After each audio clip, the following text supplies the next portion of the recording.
वफाकी हुकूमत के इत्तेहाद की तरफ से गवर्नर नोटिफाई कर देंगे, इसको हटा देंगे परवेज इलाही को वजीर आला, कंटेनर पहुंच गए हैं वहाँ पे सेक्रेटेरिएट के बाहर के जनाब अंदर नहीं जाने देंगे, हाउस में नहीं जाने देंगे, ये सब मामला, ये धमकियां क्या पता दे रही हैं आपको, क्या कहाँ आगे मामला लेकर जाना चाह रही है वफाकी हुकूमत? बिल्कुल आपने ठीक कहा। अस्सलाम वालेकुम टू एवरीवन।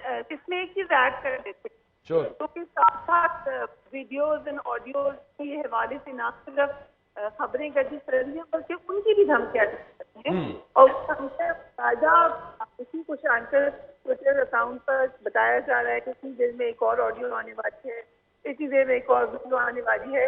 तो ये जो तमाम ऐसे टैक्टिक्स हैं उसमें ये भी शामिल है। बिल्कुल बिल्कुल, आप नहीं कह सकते कि ये साथ में नहीं मौजूद, लेकिन पावर पॉलिटिक्स हो रही है भरपूर तरीके से। खान साहब कोशिश थी कि वो असेंबली कोर्ट से फायदा ये उठाने की कोशिश करी है टीडीएस, इस मौके पर वो अपनी हुकूमत ले आए और धमकियों का कहा तो है, मतलब आप मुल्क लाई की ट्वीट देखें, उन्होंने उनको वापस उतारा है। वो कह रहे हैं कि मैं पहुंचने वाला वहाँ पर आप बताएंगे कि सील करेंगे आपकी हाउस को। तो लेकिन एक और भी फैक्टर है कि यूजली जब इतनी ज्यादा पुलिस होती है तो बैटल ग्राउंड बड़े बात होते हैं। आपको पता होता है ये टीम इस तरफ खेल रही है, ये टीम उस तरफ खेल रही है, लेकिन इस वक्त बहुत सारे लोग अपनी ही टीम के मेंबर्स को शुभात से भी देख रहे हैं। मसलन चीफ मिनिस्टर के साथ है पीसीआई, लेकिन क्या पीसीआई पूरा इस्तेमाल है चीफ मिनिस्टर के ऊपर, पीएमएलक्यू के ऊपर?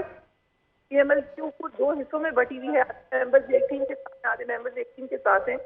तो ये तमाम फैक्टर्स को इस गेम को और इंटरेस्टिंग है। एक और जो बड़े मजे का है कि वो लोग जिनकी हुकूमत है वो पूरी कोशिश कर रहे थे कि असेंबली तोड़ दें।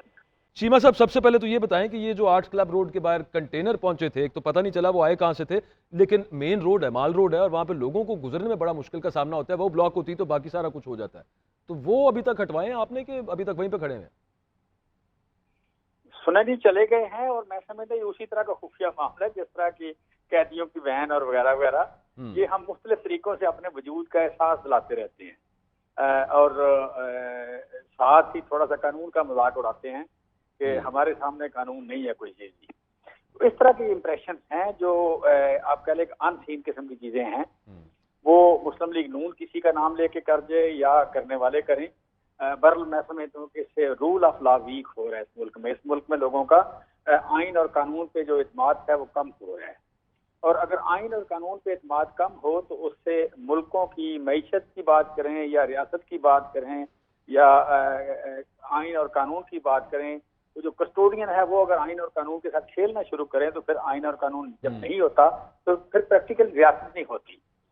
ये रियासत किसी जियोग्राफी का नाम नहीं है, ये जियोग्राफी के अंदर मौजूद लागू इम्प्लीमेंटेड कानून का नाम है।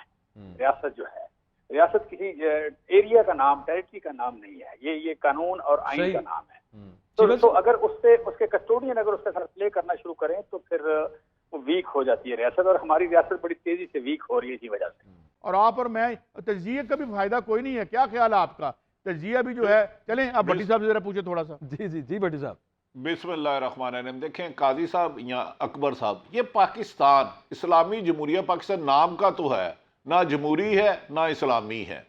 तो जो आप कह रहे हैं जो अख्तियार आता है, ये तो अशराफिया के लिए अरबों खरबों रुपए है, हम लोगों के लिए तो भूख है, नंग है। किसी भी तरक्की याफ्ता ममालिक में अवाम के खून से तरक्की नहीं होती, अवाम की मेहनत के पसीने से तरक्की होती है। जब आपके 18वीं तरमीम के बाद वजीर दाखिला एक मुंतही वजीर आज़म को नहल करने का कहेंगे, उसके दफ्तर को सीज करने का कहेंगे, गवर्नर राज का करेंगे जबकि स्पीकर कुछ ना कहे, पंजाब असम्बली कुछ ना कहे, तो इसमें ये जो सारे टोपी ड्रामे किए जा रहे हैं ये सिर्फ असम्बली की तहलील और जमहूरियत के तसलसल को दागदार किया जा रहा है। कभी जमहूरियत में सुना था कि 186 जिसके पास 190 बंदे हों उसको निकाल कर आप एक ऐसे बंदे की कोशिश करें जिनके पास 180 नंबर है। बिल्कुल ठीक है। अच्छा ये बताएं कि आर्टिकल 232 में गवर्नर राज का एक्चुअली चूंकि बार बार जिक्र हो रहा है, उसमें जो कंडीशंस हैं कि कोई एक मीट होगी तो गवर्नर मतलब उसकी कोई बेसिस, उसकी कोई ग्राउंड बनेगी तो गवर्नर राज लग सकता है। ये अलग बात है कि पंजाब 18वीं तरमीम के बाद पंजाब असेंबली जो उसकी भी बड़ी पावर्स हैं इस सब मामले के अंदर, लेकिन इरफान कादिर साहब SAPM है वो और माहिर कानून है, वो अभी थोड़ी देर पहले कह रहे थे कि कोई चक्कर नहीं है, ये वजीर आजम की एडवाइस के ऊपर गवर्नर राज इम्पोज हो सकता है, तो वो कंडीशंस मीट होती हैं? नहीं, ऐसे तो नहीं होता। देखे ना, कोई कंडीशन, कोई मामलात, कोई ऐसी सूरत हाल जहाँ पे लॉ एंड ऑर्डर सिचुएशन है, जहाँ पे मामलात हाथ से निकल रहे हों, जी आउट ऑफ ब्लू गवर्नर ने एक अनकॉन्स्टिट्यूशनल एक एक्ट के पेश नजर ये एक ऑर्डर हुक्मनामा जारी कर दिया और उसको स्पीकर के अपने इख्तियार से इस्तेमाल करते हुए उसको कहा कि जी ये आपकी बात काबिल कबूल नहीं है क्योंकि गैर आईनी है। तो इसमें गवर्नर राज लगाने वाली कौन सी बात? पीसफुल निज़ाम चल रहा है पंजाब का, बिल्कुल पीसफुली जो अख्तियार हासिल है चीफ मिनिस्टर को कि उन्होंने ऐलान किया कि हम फलां तारीख से ये असेंबली को तोड़ देंगे, तो वो अख्तियार है उनको, ठीक। आइन देता है ये अख्तियार, ये कोई आर्बिट्ररी तो नहीं, आइन से मुआवरा अख्तियार जो है अगर कोई एक्सरसाइज करेगा तो वो गुंजाइश कोई नहीं है उसके लिए।